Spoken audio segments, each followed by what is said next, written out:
The boreal fringe burned in silence. Pelican 12, a small medical research outpost, floated against a curtain of red auroras that weren't supposed to be there. Dr. Mara Iqbal stood alone in the observation gallery, the glass trembling faintly under her palm. She had lived here for 3 years, patching lungs, stitching plasma burns, delivering the occasional baby in a place the galaxy forgot. Tonight, the stars felt closer, heavier, as if they were listening. Then came the lullaby. It bled across every channel, a thin, wavering song her mother had hummed to her as a child, not on any official frequency, not from any station beacon. It was raw and human, but warped, bent into a rhythm that her training told her wasn't melody at all. It was code. Her monitor translated fragments automatically, words buried inside music, coordinates hidden in the pauses, warnings concealed inside rising notes. The air in her chest thickened. This wasn't music meant for comfort. It was a summons, or a death sentence. Systems flickered without alarms. Green diagnostics bled to grey. Gravity stuttered for 3 beats. Mara pulled her cuff close to her lips. "If anyone hears me," her voice broke. She pressed harder, whispering the phrase she knew mattered more than her life. "Don't answer. Promise me you won't." At that moment, the outpost groaned. External arrays shivered under unseen pressure.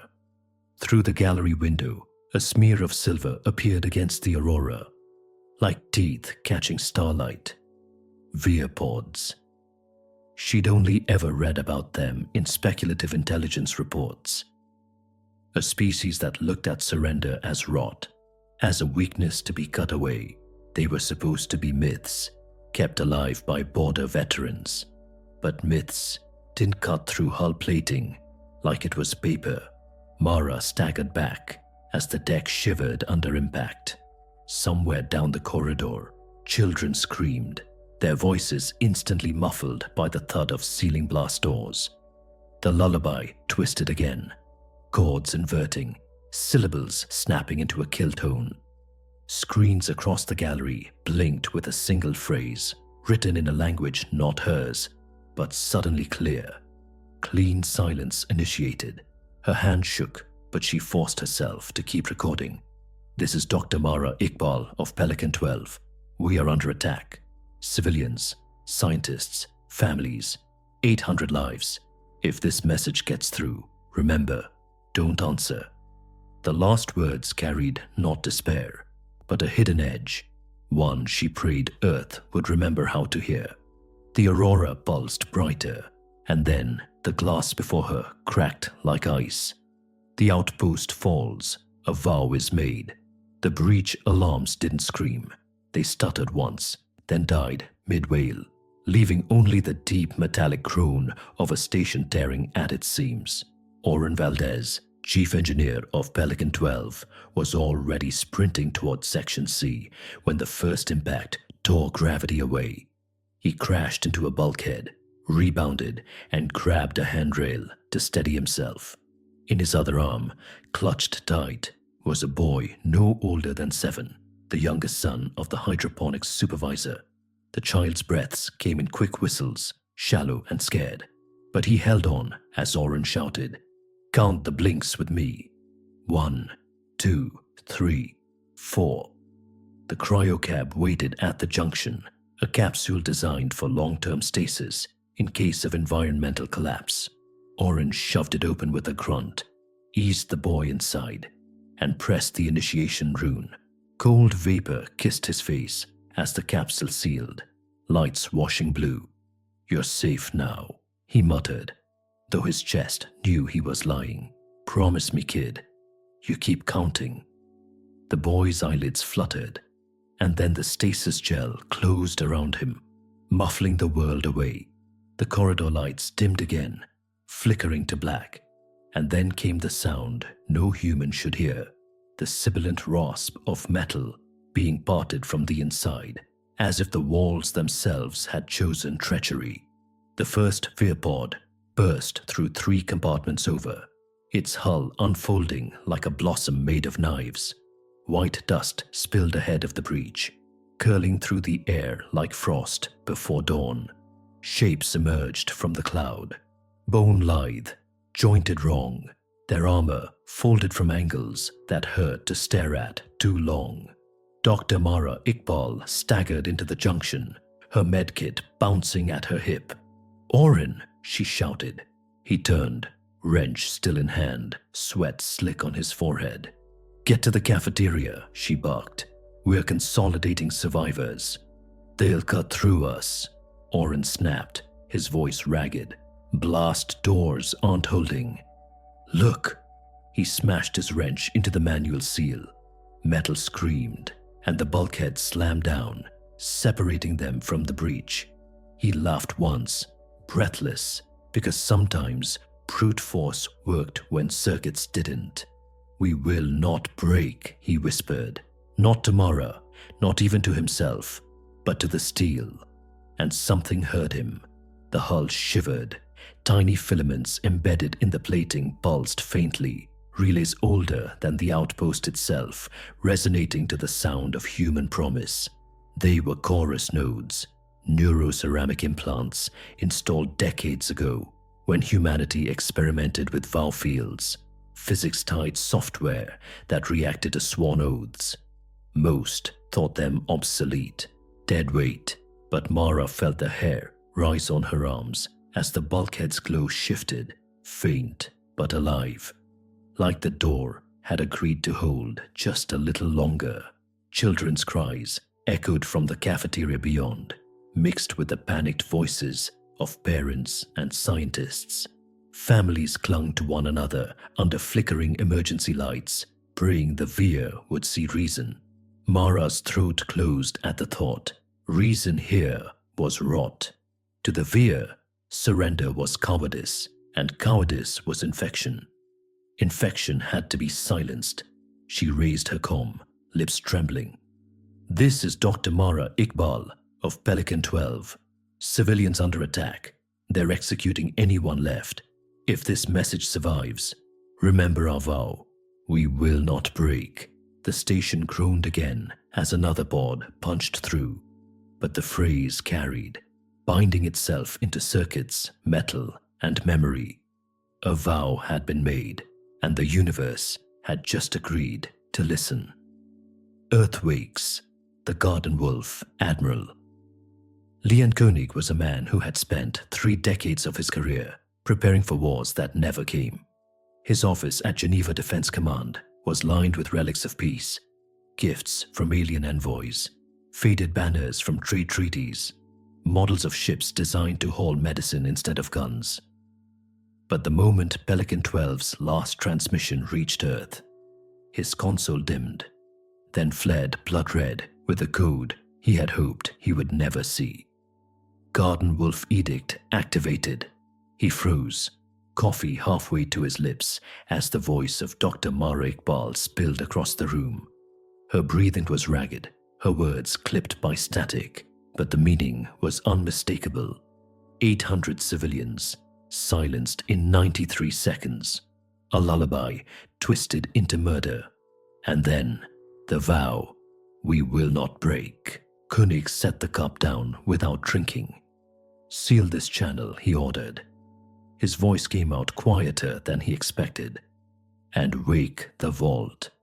The Svalin vault lay buried beneath Patagonia, deeper than the oldest mines, shielded by rock and myths.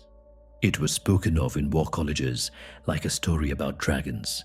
Fascinating, terrifying, unreal. Now the blast doors groaned open for the first time in 300 years. Inside, forgotten titans stirred.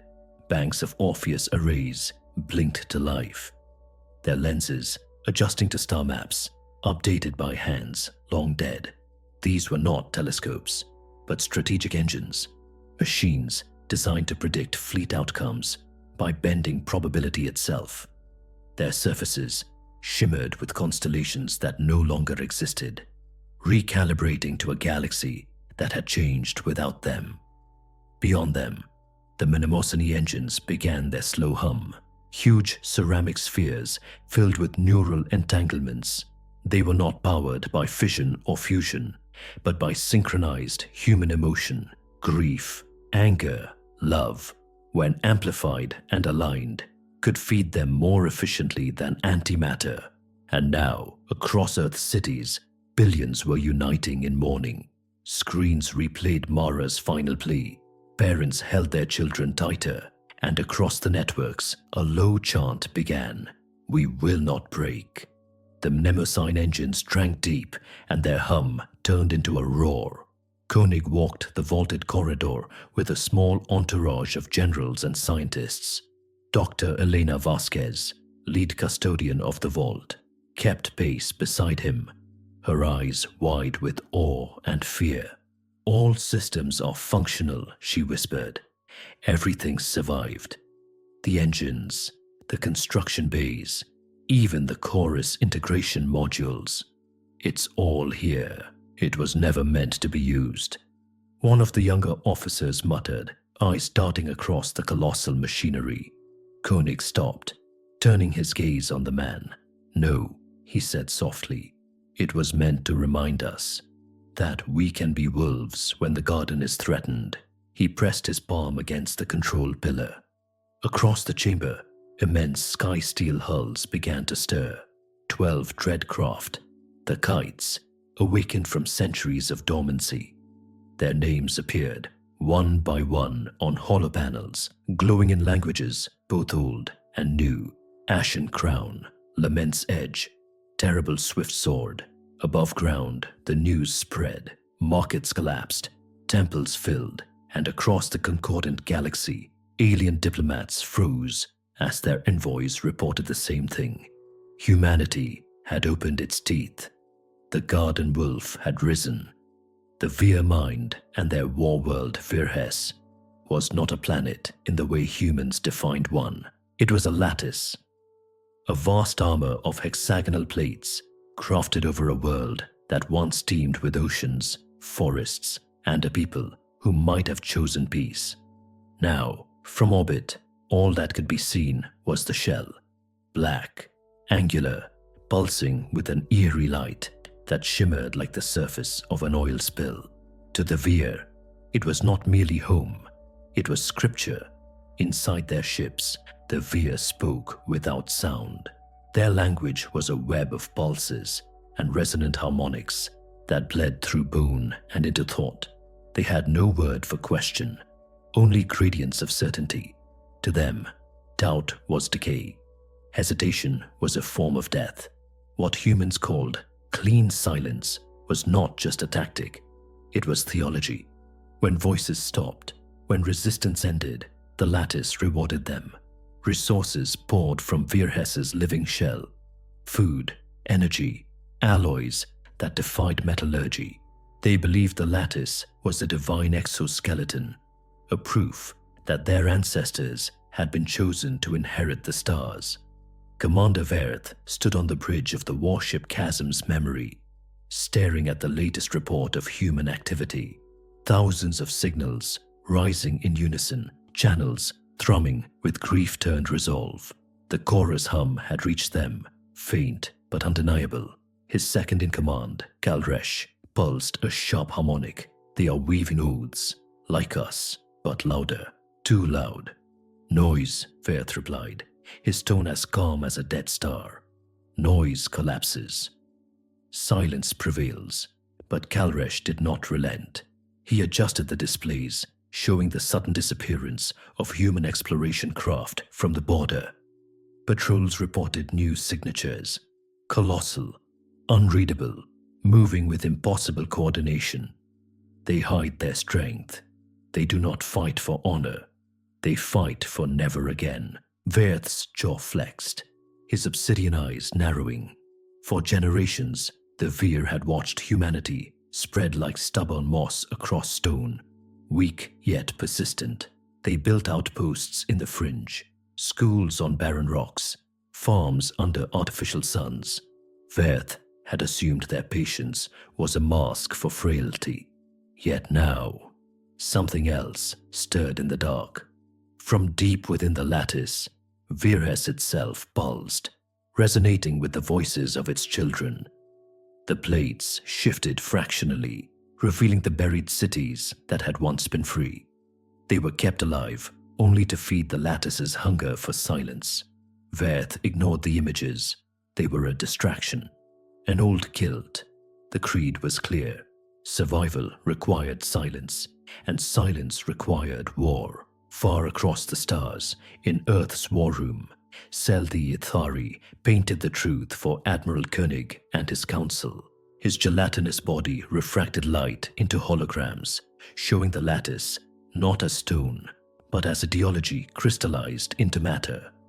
They live inside a prison of their own making, Sel said, his voice rendered by a translator as waves of shimmering tones. They cannot imagine coexistence.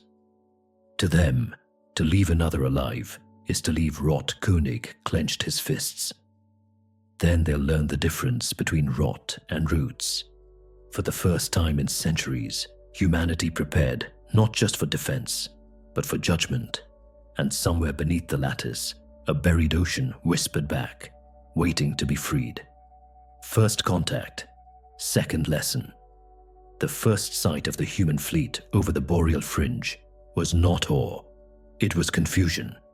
To the Vir scouts shadowing the border, the 12 Dreadcraft looked crude, inelegant, slabs of sky steel with no artistry, no ceremony. They lacked the luminous fins of Ithari vessels, the sculpted predatory curves of Corvin warships. The kites were ugly, but they were moving in perfect silence, their drives emitting signatures that bent sensors back on themselves. Every reading came back contradictory. Mass too large, heat too low, energy far beyond what could be contained. On the bridge of the Arshan Crown, Captain Sarah Onwu studied her tactical screens. Data cascaded in from the Orpheus arrays, fed through the Mnemosyne engines, still humming with grief from Earth. She glanced at the faces around her. Veterans of skirmishes, scientists drafted into war, and volunteers who had lost families on Pelican 12. Every one of them had watched Dr. Mara Iqbal's final message. Every one of them carried the vow in their chest like a second heartbeat. Virhes Defense Fleet is hailing us, her comms officer reported. They demand honorable dual coordinates. Sarah gave a short, humorless laugh. We don't duel, she said. We coordinate. The human fleet moved as one, 12 ships spread out, forming a lattice of their own, not bound by ideology, but by choice. At Sarah's command, the Orpheus arrays pulsed. Across the Vir fleet, sensor data fractured, readings inverted. Ships chasing human targets found themselves circling shadows. Then came the first strike. It wasn't fire, or missiles, or even light. It was absence. A starved field bled from the terrible swift sword, swallowing entire spectrums of radiation. Via weapons blinked out, their power feeds collapsing into static. Command channels flooded with silence, not the divine silence of their creed, but a void that offered no reward. Panic bled into their harmonics. Target command spines only, Sarah ordered. No civilian signatures. Grave marrow spikes detached from the kites. They moved slowly, almost lazily, until they hit. Then they weren't weapons. They were judgments. Each spike read the concordant layer, searching for sworn oaths of violence. When it found them, it detonated with surgical precision, carving out warships while leaving civilian transports adrift. Untouched, in orbit of Virhes, Commander Verth clenched his fists as ship after ship vanished from the tactical overlay. He had expected humans to lash out with rage, to annihilate everything indiscriminately. Instead, their attacks were cold, deliberate, terrifyingly restrained. They fought not like zealots, but like surgeons. And then, through the static, came something more unsettling. A lullaby. the same one that had preceded Pelican 12's massacre. But this time, it wasn't carried on Veer frequencies. It came from an unknown relay, threading across the battlefield, weaving into every channel. The notes weren't random, they were human, and buried within them was code. On the Ashen Crown, Sarah froze as her systems translated the pattern. It wasn't just a warning, it was a signature. A third party had taken a human surrender code, twisted it, and handed it to the Veer. Pelican 12 had been bait. Her blood went cold. "This wasn't their idea," she whispered. "The Veer didn't start this war alone." And across the fleet, officers exchanged glances, heavy with realization. Someone else had set the trap. The broker in the weave. The lullaby didn't fade. It unraveled. Each note twisted backward, pulling threads of other voices into its pattern. Fragments of alien tongues laced through it. Ithari, fractal tone. Corvin, battle chant. Even whispers of old Terran dialects that had been extinct for centuries. On every human console, the translation overlays went wild, trying to pass it into sense. But sense wasn't the point. The song was a loom. Captain Sarah Onwu's knuckles whitened around the edge of her command chair. "Patch me the raw transmission." The sound filled the bridge, clattering, weaving, threads snapping taut. Beneath it, a new phrase emerged, clear and cold. "Wars are bought, wars are sold. You were purchased." Dr. Elena Vasquez, speaking from Svalin Control, back on Earth, leaned over her holotable. "I know that frequency. It matches Akari Loom's signatures." Her voice was low, as though saying the name too loud would give it weight. "They're real." The Akari Weavers were the galaxy's rumor of last resort. War brokers, manipulators who never fielded ships or armies of their own. Instead, they planted sparks in the fault lines of civilizations, offering cultural keys, stolen codes, songs that opened wounds. They never claimed territory. They sold conflict itself, then vanished before the fire caught. No species had ever proven their existence, until now. Admiral Koenig's voice cut through from Earth like steel dragged over stone. "Confirm it." "We don't need confirmation," Vasquez replied. "The Pelican lullaby, the surrender code. It was ours, centuries old. The Weavers gave it to the Veer, knowing their theology would demand massacre." On the bridge of Ashen Crown, Sarah's gut twisted. They didn't just kill us. They commissioned us. They made sure humanity would wake the wolf. The holofeed flickered again. A figure appeared, not solid, but threaded from light. A mask with mirrored eyes, each eye reflecting a different battlefield in miniature. Its voice was the loom itself. "You are efficient. You are inevitable. You are valuable." The Veer paid well for silence. Someone else will pay more for your roar. A shiver rippled through the crew. This was no god or conqueror. It was a broker, a merchant of annihilation. Sarah stood. "Then, let's make their product too costly to sell." Within hours, Earth's chorus engineers spun a counter pattern. They designed a vow honeypot, a declaration that only humans could make, tied to the concordant layer itself. Koenig approved it with a single line: "We will answer only with justice." When broadcast, it looked like surrender, a promise of restraint. To the Weavers, it smelled like weakness, ripe for exploitation. But in truth, it was bait. Every loom thread trying to twist it would be logged, traced, burned into the chorus memory. For the first time in centuries, humanity turned its vow tech outward, not just to protect, but to hunt. In the war room, Vasquez whispered what no one else dared say aloud. "They think they're selling wars. Let's sell them their own end." The loom on every frequency flickered, uncertain. And for the first time, the Weavers pulled back. But not before leaving one final taunt. Cut the sky if you must. The weave is larger than your species. You can't kill a pattern. Koenig leaned forward, eyes hard. Watch us. The sky cuts. Back. The Veer expected firestorms. They expected the humans to answer slaughter with indiscriminate vengeance, to unleash annihilation across their shell world, until nothing remained but ash and silence.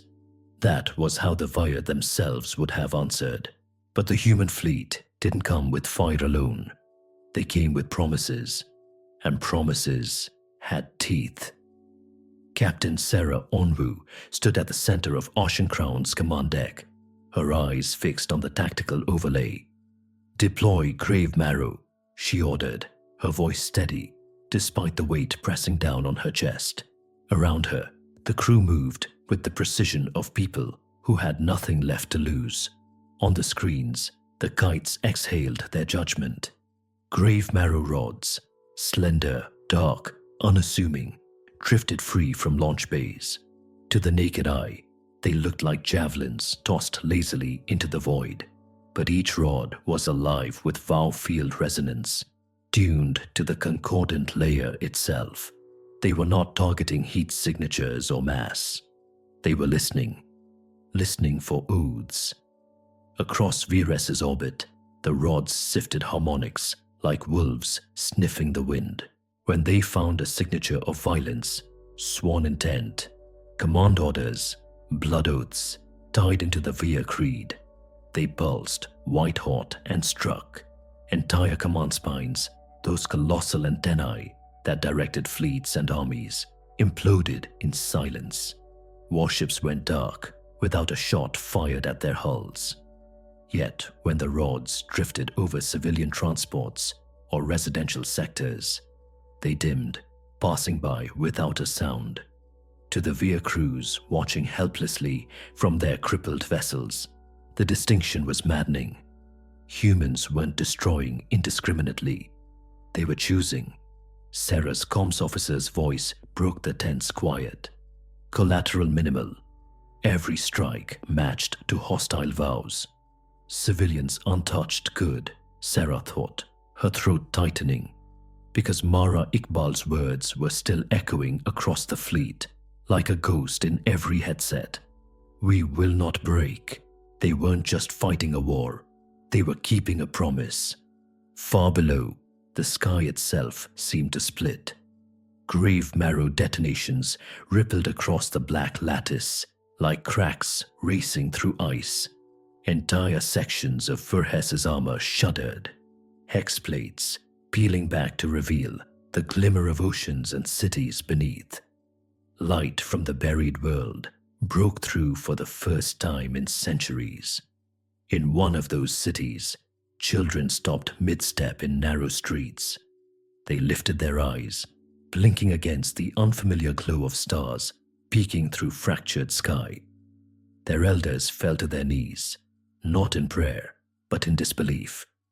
The silence had been broken. By others, not by them. Commander Verth on Chasm's memory snarled, his harmonics vibrating so violently that the walls of his command chamber groaned. This is corruption. They strike only where we are strong.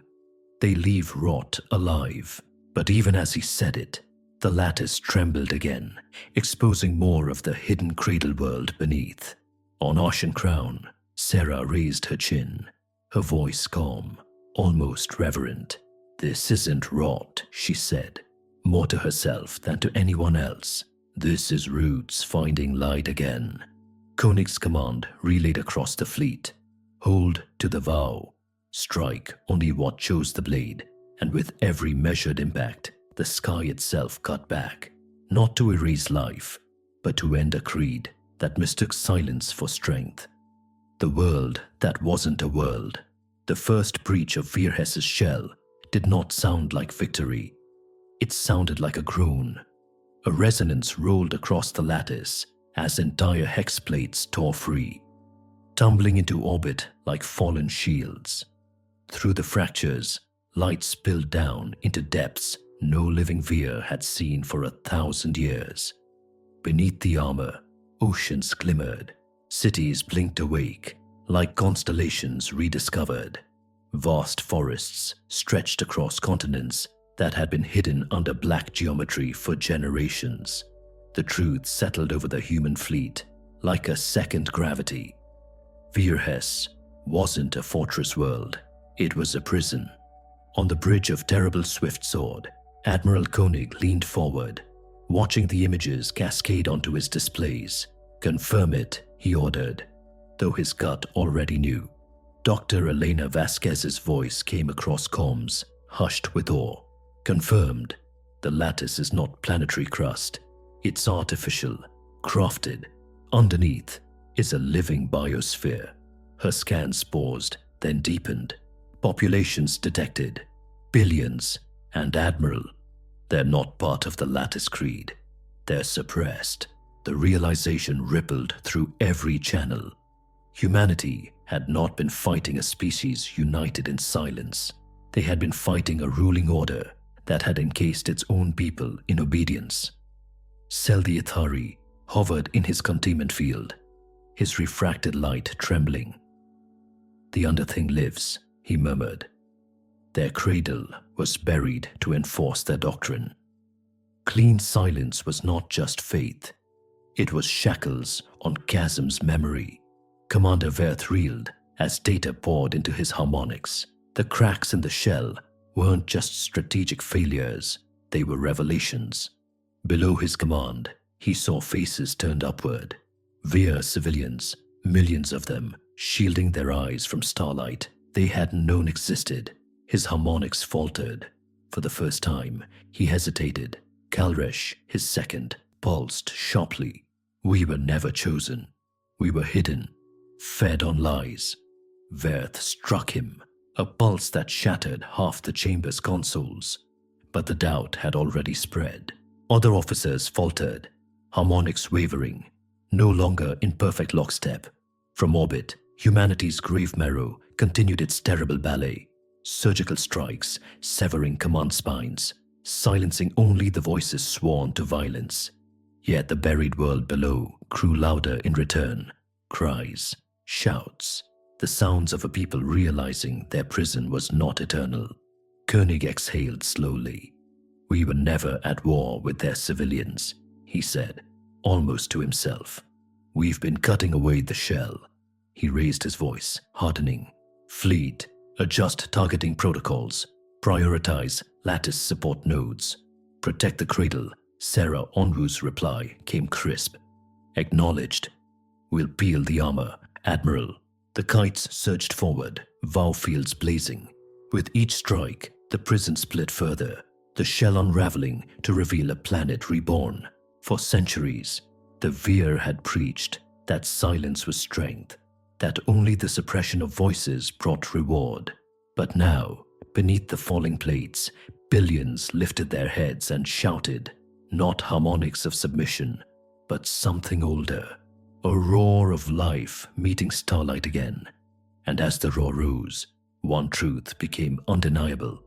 Virhes had never been a world of silence. It had been a world stolen from itself.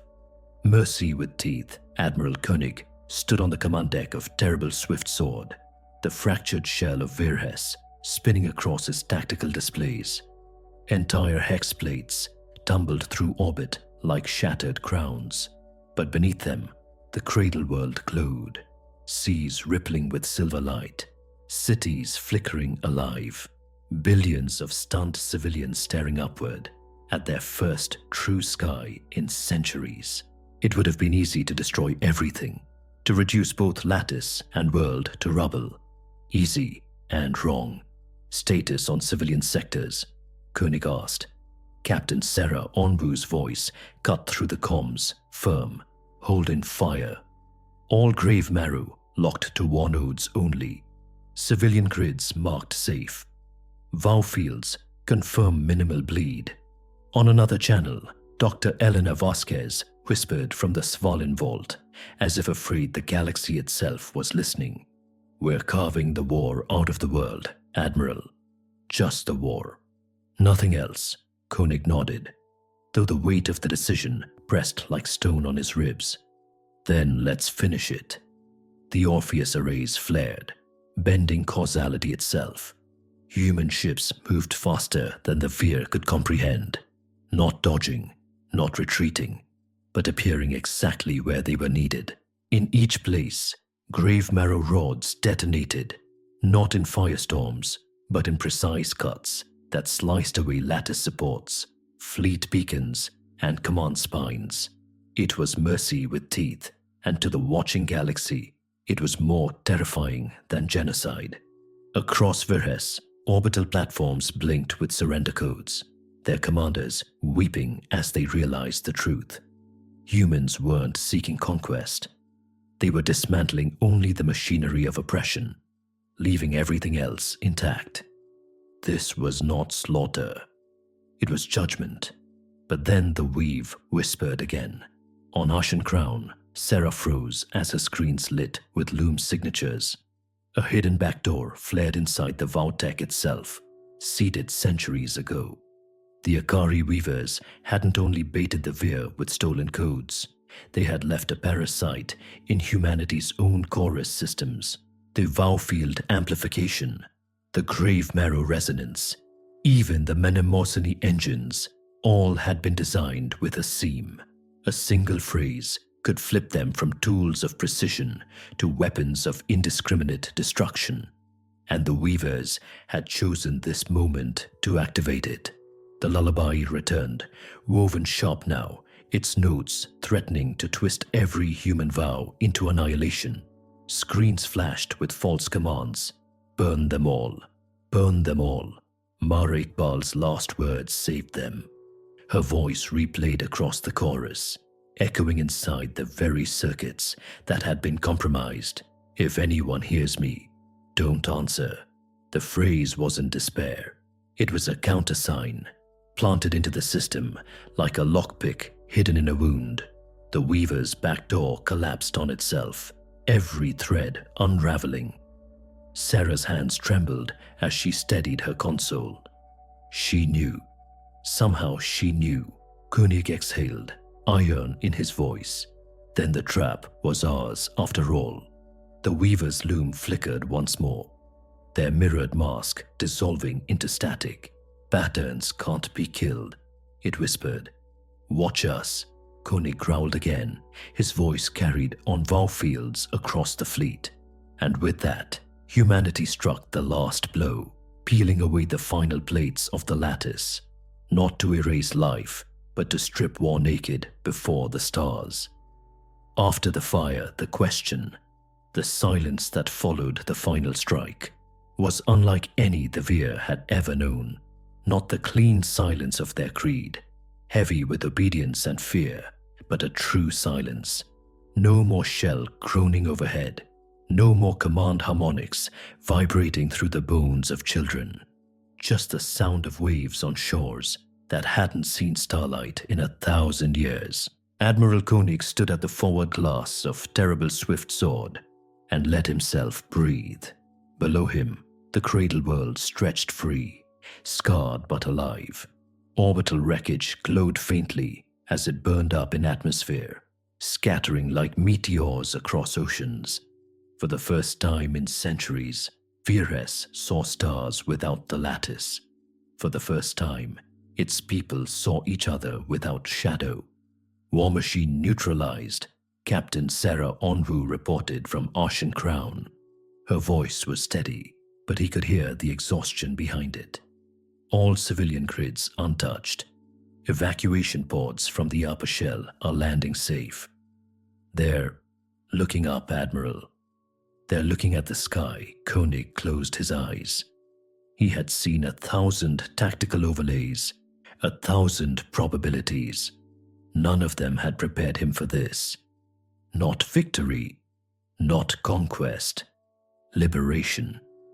But in the Svalin vault, Doctor, Elena Vasquez's instruments pulsed with something darker. The Akari loom shard, retrieved from the lattice, hummed with a vibration that wasn't mechanical. She leaned close, listening. It didn't sound like triumph. It sounded like laughter, woven from threads of future wars. She keyed a private channel to Koenig, The shard isn't dead, she said. Mara's countersign collapsed the back door, but the Weavers, Admiral, they left this behind on purpose. A seed, a warning. Maybe both. Koenig turned away from the stars, his reflection sharp against the glass. Seal it, he ordered. Triple isolation. No chorus resonance, no vowel fields. If it whispers, I don't want anyone listening. Yes, sir, Vasquez replied, though her stomach churned. She'd seen enough to know the Weavers weren't done. Patterns weren't killed easily. On the ground, Voyeur civilians gathered in plazas, staring at the broken sky. Some wept, some shouted. Many simply stood in stunned silence, not from obedience, but from the sudden absence of chains. For the first time, their harmonics weren't dictated. They were free to sing their own notes. In Geneva, the Galactic Council broadcast was already convening. Seldi Ithari would speak alongside Ambassador Sarah Kim. The galaxy's eyes would watch the recordings of vow-tuned strikes, carving lattice from world, of children walking under open stars. They would see a species that chose restraint when it could have chosen obliteration, and they would be afraid. Koenig keyed one last log, his voice grave. The wolf has teeth, but we will not devour gardens. We remember the vow. We remember the children of Pelican 12. We cut only what chose the blade. Let the galaxy learn this balance, mercy with judgment. And let the Weavers learn that humans are not threads to be woven. We cut looms, he paused, staring into the black, where the loom shard whispered still. But the question remains, if wars can be sold, how many have we already bought without knowing?